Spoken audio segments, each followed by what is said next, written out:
On a quiet night in 1947, something fell from the sky near Roswell, New Mexico. Witnesses described debris unlike anything known: lightweight, indestructible metal with strange symbols. Local rancher Mac Brazel found scattered material across his pasture, convinced it wasn't from any weather balloon. The military quickly arrived, cordoned the area, and removed every fragment. Refusing to let civilians examine what lay there, would the public ever know what really came down? On July 8, 1947, the Roswell Daily Record ran a headline that shook the world.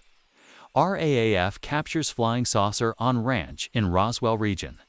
The military itself confirmed recovering a flying disc, but within hours, the story flipped. Officials called it a mistake, claiming it was merely a weather balloon.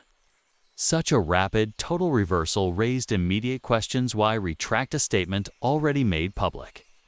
Was this the first official cover-up in history?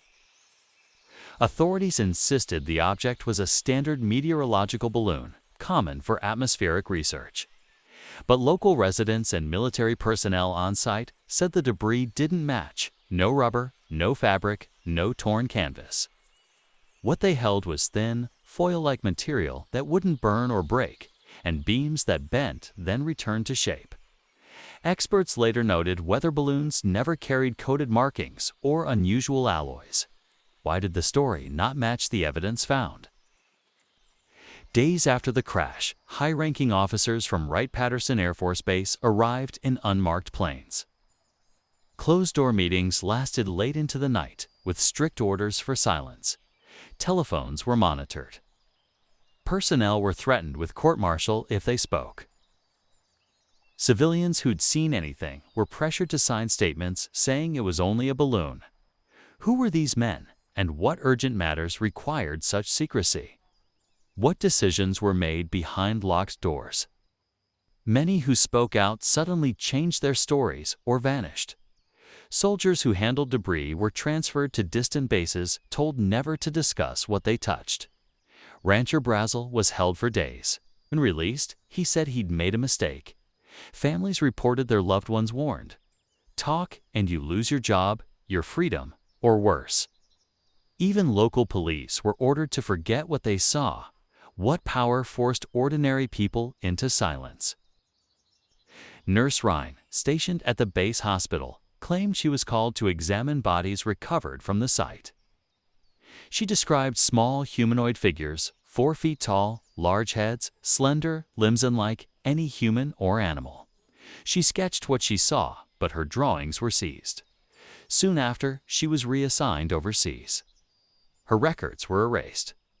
Other medical staff who helped were also transferred or discharged abruptly, were non-human remains already in government hands. Those who touched the material said it defied physics. Metal sheets could be crumpled, then smoothed flat without a crease. I-beams were lighter than balsa wood, but unbreakable under heavy impact. Symbols etched into surfaces didn't match any known alphabet or code. Later analysis of remaining fragments kept secretly showed alloys, not manufactured on Earth, combinations of metals we still can't replicate today. How could 1940s technology create such advanced materials? Decades later, the Air Force released a report claiming the object was part of Project Mogila, top-secret spy balloon program designed to detect Soviet nuclear tests. They said it used radar reflectors and unusual materials. But records show Mogul flights were well documented, tracked, and never carried coded symbols or indestructible alloys. Critics argue this was just a new story to replace the old balloon lie. Is this explanation just another layer of deception? Newspaper accounts from 1947 tell wildly different stories. One reporter wrote of disc-shaped craft and small bodies.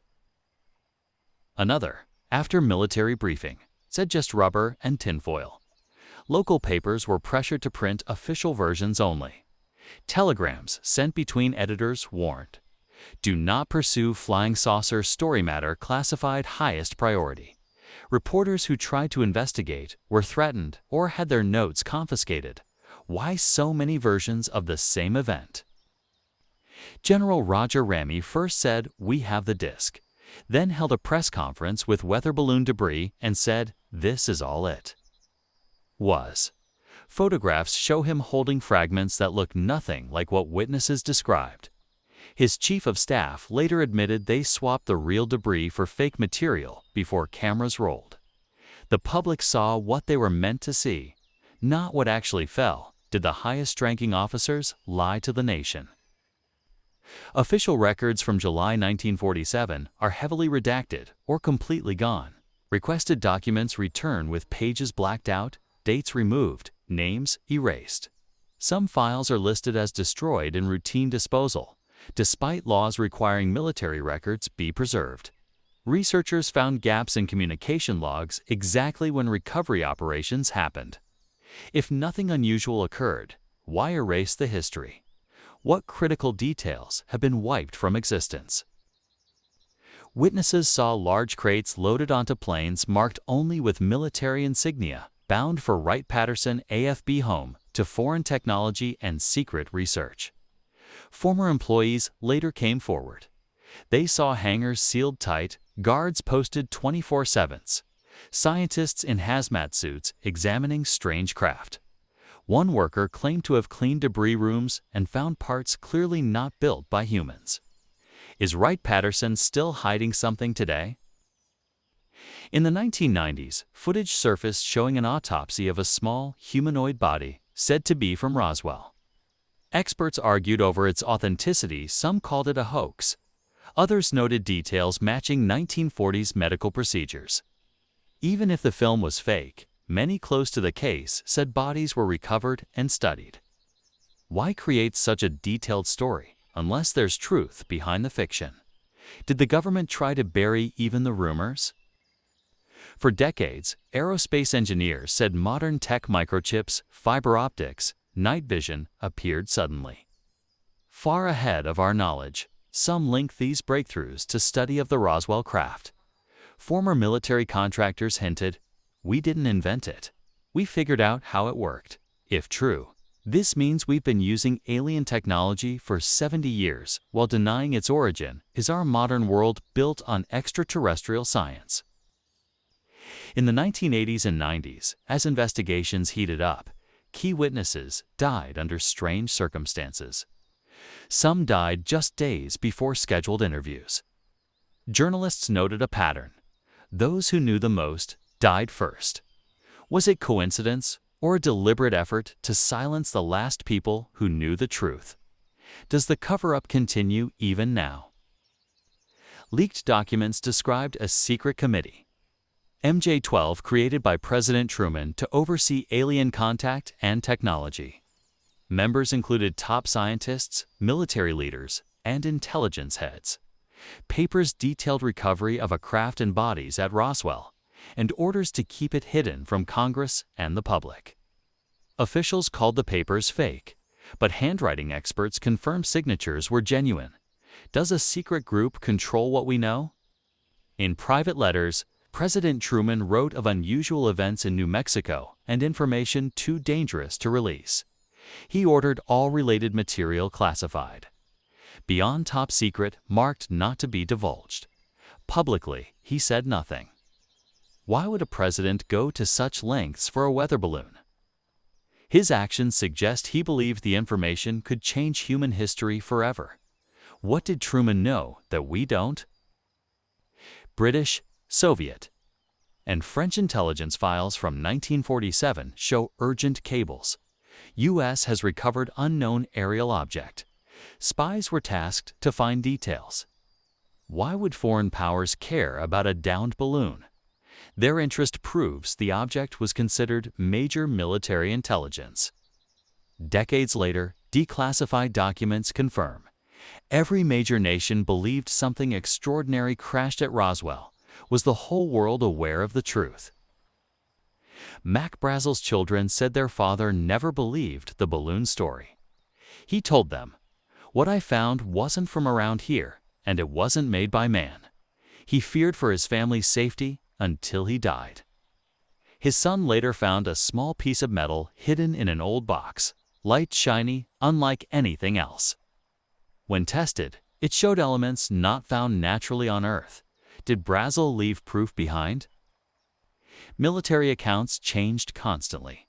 First, disc-shaped. Then, weather balloon. Then, spy balloon. Then, multiple objects. Witnesses independent of each other described the same details. Oval craft, strange symbols, light metal. Their stories never wavered, even under pressure. The official story changed every time new evidence surfaced, while witnesses held firm to what they saw. Who should we believe, officials or those who were there? One local paper printed the full story. Craft bodies, recovery. Before distribution, military officers seized every copy, smashed printing plates, and threatened the editor. Only a handful of issues survived. Years later, a single copy was found in an attic. It contained details never mentioned, again including mention of beings no larger than children. Why destroy a newspaper about a balloon? What did they try so hard to erase? In the days before the crash, multiple radar stations tracked an object moving at thousands of miles per hour, maneuvering in ways no plane could. It was tracked entering New Mexico airspace, then vanishing exactly over the crash site. Operators were told to erase data and never speak of it. Later reports claimed it was atmospheric disturbance, but radar doesn't track wind or weather patterns like that. Did our own tech confirm something was there? In sealed interviews released in 2010, military police said they guarded the site and saw craft and bodies. One said, "I was told it was top secret Soviet tech." But it didn't look Soviet yet, didn't look anything we have. Another said officers took photos, but rolls were locked away immediately. All said they were ordered to deny everything, even under oath. Do sworn statements prove a cover-up? Base supply records show requests for 12 heavy-duty body bags and refrigeration units, dated the day after the crash. No military personnel died that day. No accidents reported. What were these for? Officials later claimed they were for test dummies, but dummies weren't used in tests until years later. The dates don't match, the purposes don't align, and the records remain partially redacted. Who or what was placed in those bags? Dr. J. Allen Hynek, government UFO investigator, started as a skeptic. After Roswell, he said, "There are cases we cannot explain, and Roswell is the biggest." He later admitted he was told to make reports sound ordinary, to downplay evidence. He left the program warning, "We are not alone, and someone knows it." Why would a debunker turn into a believer? Did even the investigators uncover the truth? Over 50 years, the Air Force released 3 different reports, each replacing the last. First, nothing happened. Then, weather balloon. Then, spy balloon and dummies. Each time, they said this is the final explanation. But each report ignored witness statements, physical evidence, and contradictory records. When one story fails, they invent another admitting the simplest possibility. How many lies does it take to hide the truth? In the months before and after Roswell, residents across New Mexico reported strange lights and craft. They described silent, fast-moving objects, often in groups. The military called them mirages or test flights, but witnesses said these craft defied gravity and changed direction instantly. These sightings weren't random, they were concentrated around military bases and research areas. Like Roswell, was this just one of many visits? One fragment, kept secret for decades, was tested in 2011. Results showed an alloy of magnesium and zinc, structured in a way impossible to make with 1940s or even modern tech. It didn't conduct heat, didn't corrode, and was stronger than steel. Metallurgists said this material is advanced beyond anything we have. It could be extraterrestrial, yet officials dismissed it as lab waste. Can science itself prove the origin? Over the years, Congress has tried to investigate Roswell. Hearings were held, but witnesses were barred. documents withheld, and inquiries closed without answers. Lawmakers were told, "This matter affects national security. You do not have clearance. Even elected representatives can't access the truth." If it was just a balloon, why block Congress from seeing the files? Is the truth above even our government? Declassified CIA memos from the 1950s show plans to manage public belief about UFOs. Instructions: use media to ridicule witnesses, discredit reports, and make believers seem irrational. Reporters were given guidance on how to frame stories. By the 1960s, anyone talking about Roswell was called crazy. This strategy worked for decades.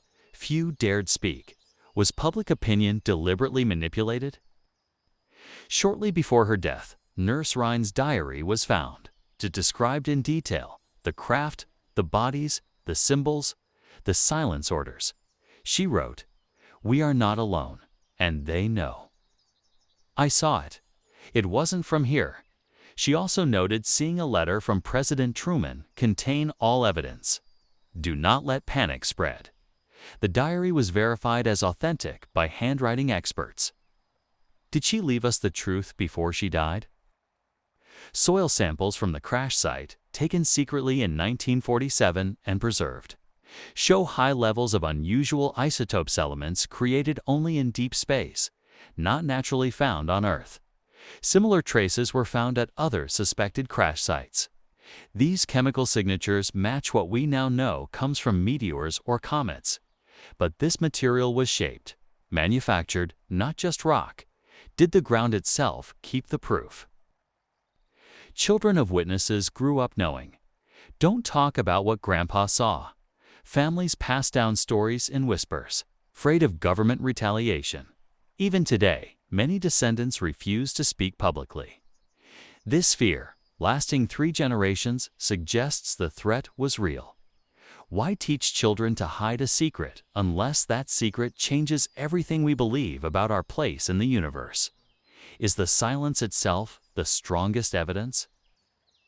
Every official story has holes. Every explanation fails to match the facts. Witnesses, debris, radar, documents, and physical traces all point to one conclusion. Something not of this world crashed at Roswell. But still, the government says no. Why maintain a 75-year lie? What is so important that we must never know? The more they deny, the clearer it becomes. They are hiding the truth. Do their repeated denials confirm what they hide? We may never hold the debris or see the files, but the pattern is undeniable. Extraordinary event gives immediate denial, gives changing stories, gives witness silence, gives secret meetings, gives advanced tech, gives continued cover-up. Every piece fits one picture. Roswell wasn't a balloon, wasn't a spycraft, was contact. The government knows. The evidence exists. The only question left, when will they finally admit it? Did aliens land at Roswell? The evidence says yes.